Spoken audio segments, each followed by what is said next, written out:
যশোরের বাঘারপাড়ার জামদিয়া ইউনিয়ন বিএনপির উদ্যোগে এক বিশাল কর্মী সমাবেশ অনুষ্ঠিত হয়েছে।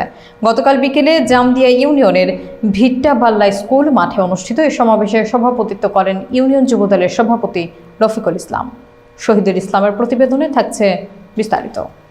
সমাবেশে প্রধান অতিথি হিসেবে বক্তব্য রাখেন বাঘারপাড়া উপজেলা বিএনপির সাধারণ সম্পাদক মোহাম্মদ শামসুর রহমান। বিশেষ অতিথি হিসেবে বক্তব্য দেন উপজেলা বিএনপির যুগ্ম সম্পাদক আসলাম হোসেন, সাংগঠনিক সম্পাদক ইখলাস হোসেন, উপজেলা ছাত্রদলের সভাপতি নাফিজ ইকবাল ইসা, উপজেলা কৃষক দলের সভাপতি মশিউল আজম, জামদিয়া ইউনিয়ন বিএনপির সভাপতি দাউদ হোসেন, যুবদলের সাধারণ সম্পাদক লিটন হোসেন এবং সাংগঠনিক সম্পাদক হালিম বাঘা।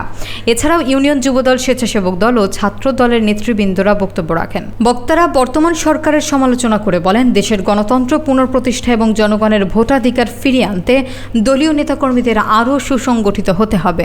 অবিলম্বে একটি নিরপেক্ষ জাতীয় নির্বাচনের দাবিও জানান তারা। সমাবেশে জামদিয়া ইউনিয়ন বিএনপির পাশাপাশি অঙ্গ এবং সহযোগী সংগঠনের বিপুল সংখ্যক নেতাকর্মী উপস্থিত ছিলেন।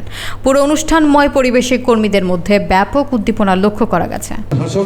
পতন হয়েছে, দেশ ছেড়ে পালিয়েছে, তার সঙ্গে বঙ্গ নিয়ে আপনাদের এই নেতৃবৃন্দর মাধ্যমে 88 যশোর 4-এর অভিভাবক ইঞ্জিনিয়ার ডিএস আয়ুব এমপি সাহেব হবেন এবং মহান সংসদে যাবেন, বাঘারপাড়ার প্রতিনিধিত্ব করবেন। ইনাদের মাধ্যমে আপনাদের প্রতিটা কর্মকাণ্ড, সুখ দুঃখ, ব্যথা বেদনা সব নিবারণ ইনশাল্লাহ ইনাদের মাধ্যমে হবে।